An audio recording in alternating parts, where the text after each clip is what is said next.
I was about 4 or 5 years old on the plantation. My father and mother, you know, I used to run to the bakery all the time. They used to bake for the people.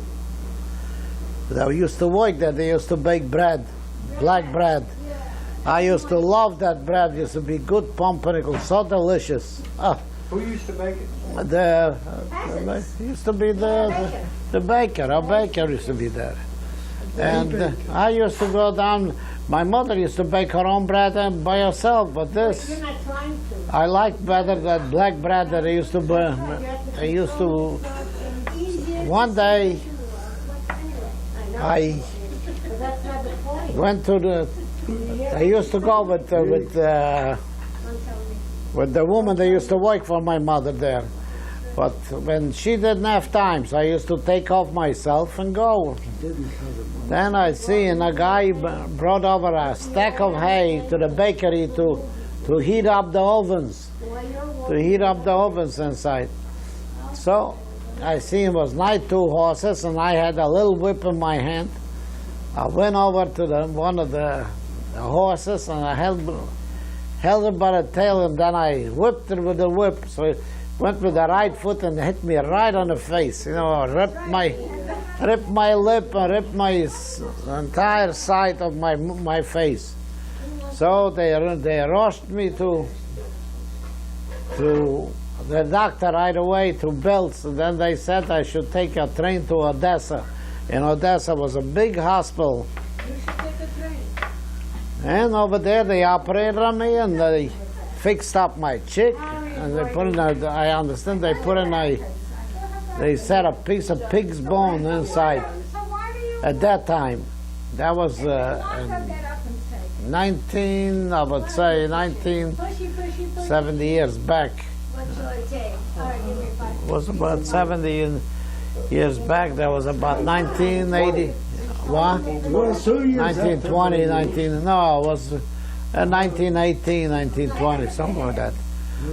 And then they rushed me. It was no good. And Belts, they couldn't do anything, so they rushed me to Odessa.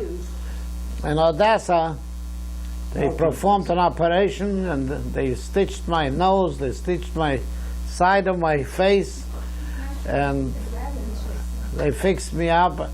I was there a couple of months there. And I used to stay there, and every time we used to pass on the street a little stand with cherries. I tried to get from my mother the cherries. At that time, every time I passed by, you know.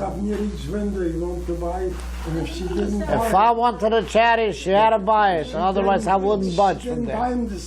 She used to walk away 3-4 blocks away from me, and never return back. And I used to stay near those cherries, just look at them. You sound like a lovely child. My mother made pierogans for the entire people that used to work there, would be with my father. So she made a pot of pierogans, about 300-400 of them. And she gave me to taste one, and then I said I want the whole thing. And I was crying like anything. I want the whole thing, the whole pot, the whole 200. So Brodsky used to be, was my what do you call him, father? He bought me for 10 cents at that time. When I was sick. He says, give me the pot of pierogans. And he set me down on the floor and says, here, eat. He said, give it. I took 1, 2, that's all. I couldn't eat no more, but they took them away from me. that was the end of the pierogans. Then when we moved out of Belts, I was already about 12, 13, 14. My brother Dave went to what do you call it, to United States. I trained pigeons when I was a kid of 14 to 17. I was training pigeons, and And belts, yeah. I had all kind of fancy birds. So this fella that was with me says to me, a friend of mine says, if you could get a pistol out of we're gonna go hunting for pigeons. Sure enough, I got one of the carbines, and we went out on the street to catch pigeons. You know, there was wild pigeons sat down to pick on the streets. I took that pistol, you know, it was with BBs inside, and I shot one, and at the second pigeon I shot, the pigeon flew up and they hit the detective right on the head, and he got full of blood from it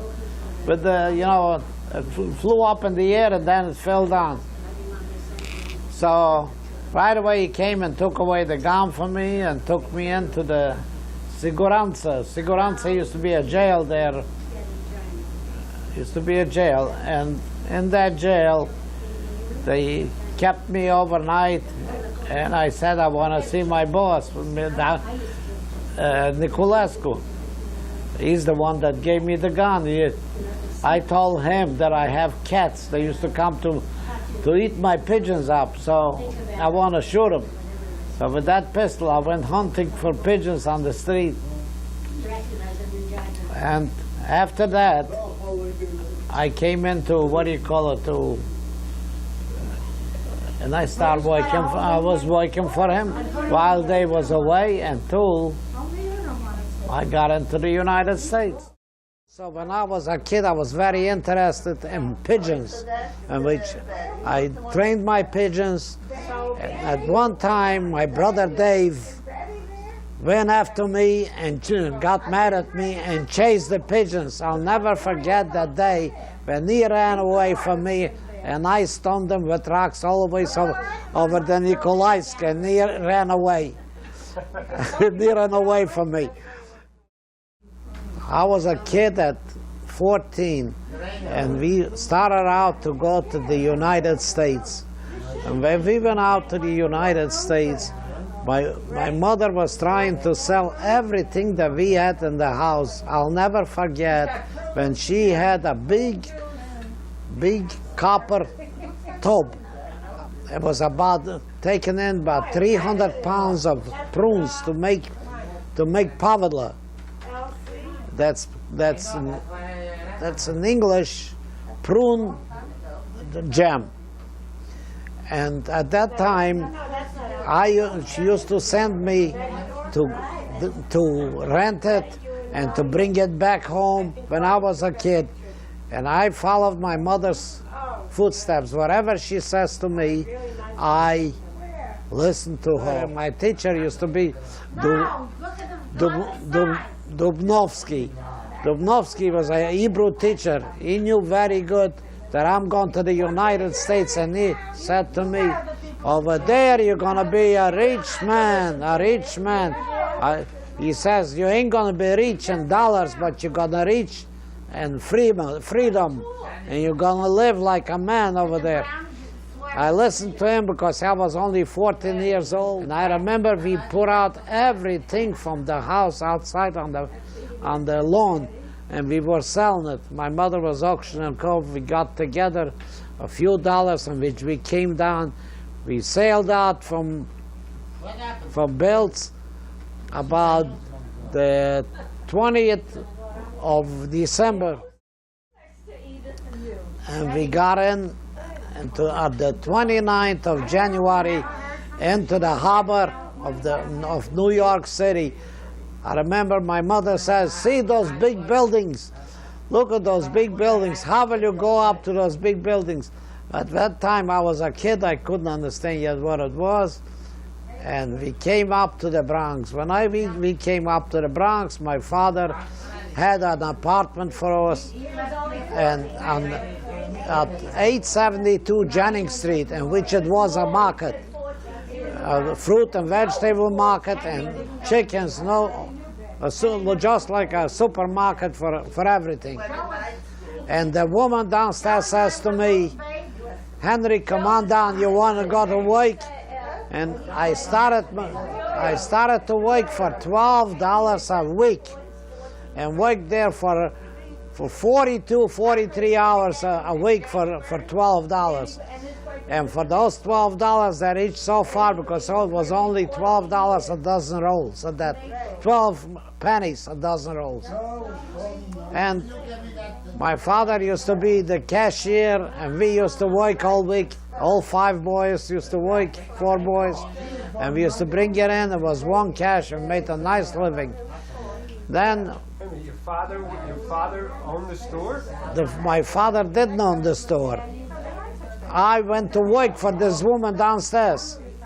Then, you know, this woman laid me off, and I went to peddle with a horse and wagon. And I peddled with potatoes and onions, and potatoes, onions, and apples.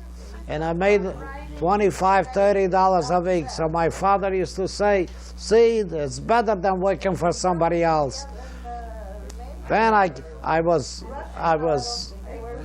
unloading. I didn't have where to unload my fruit and vegetables. So I went over to my brother-in-law, Easy Kleiman, and he put it down in his store at the laundry. And I used to keep there my potatoes, my onions in the back of the store. The back of the store. You used to keep your potatoes? That's right. The potatoes, the onions, on Watson Avenue. The second day, instead of potatoes, I went to the terminal market, and I bought a truckload, in other words, a wagon full of pickles, little pickles. And I went in between the Italian women, and I sold the entire wagon of pickles. And I made close to $125. When my father saw this, he didn't know what to say. He said, aren't you better you should get a store for yourself? You're going to be a businessman.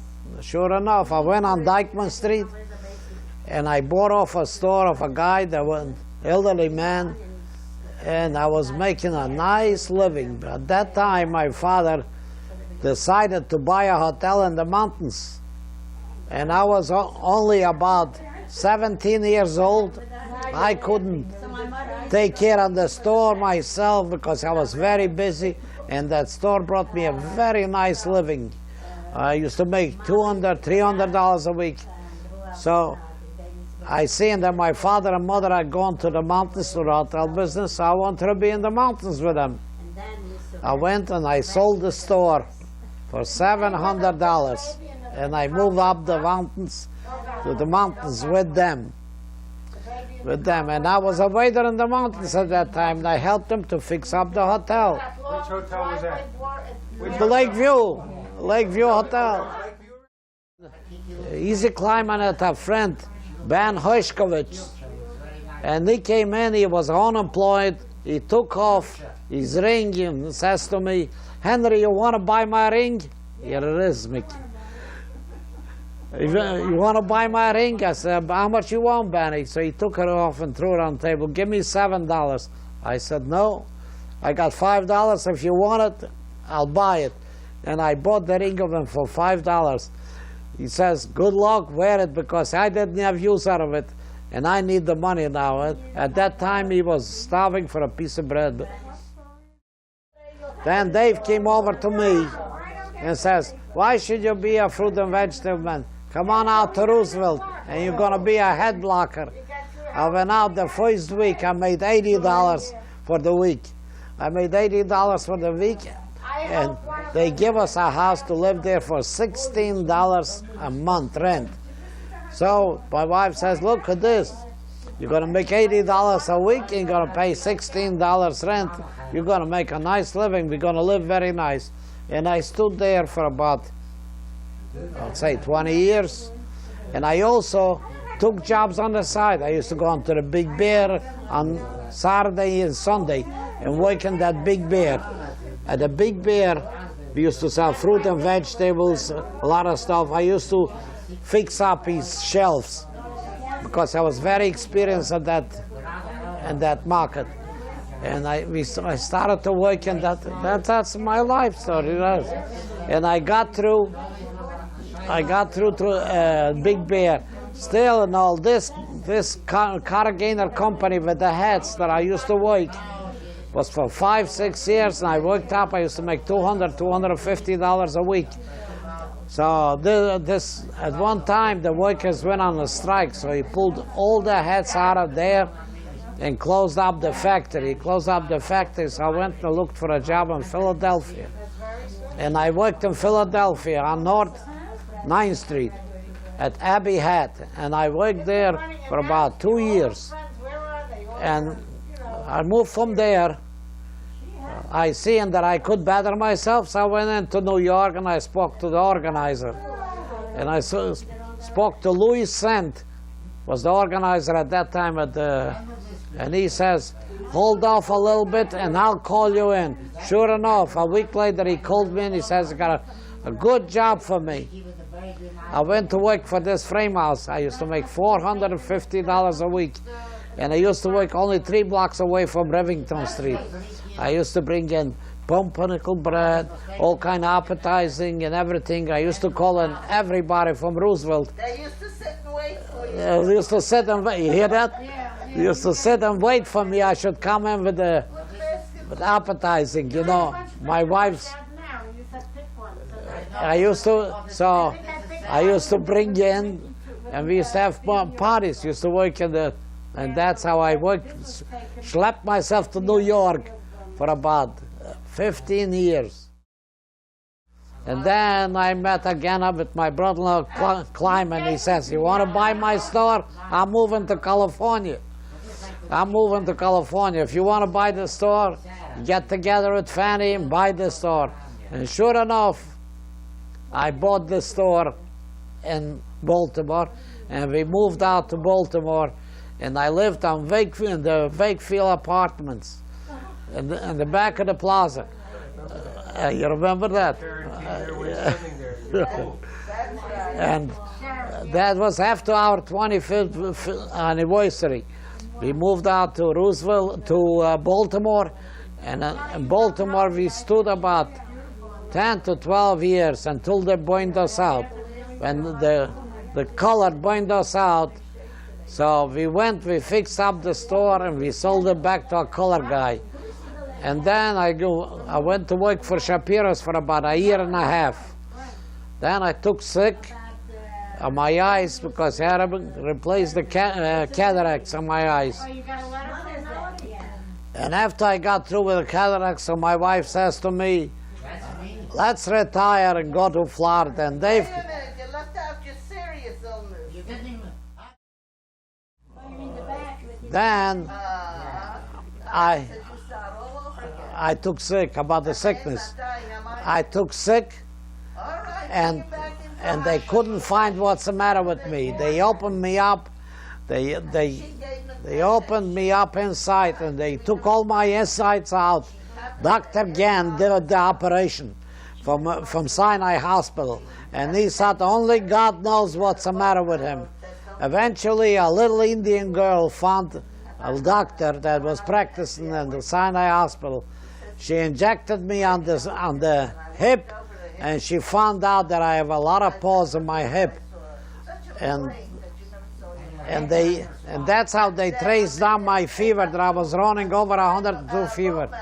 And Dr. Reitmeister made an appointment the same night to operate on my back, and he operated and he drained the entire pus out of my back.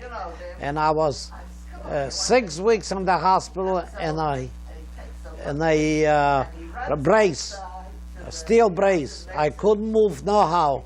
So until it grew together, and then I went out and I said, no more, I'm going to be retired, and that's it. So we sold everything out from the store, whatever, up to a needle, I tried to sell out from the store. And we retired. I went down to Florida, took the 2 cars, and we bought this condominium in Florida. And since then, I am here, Bon Air 1.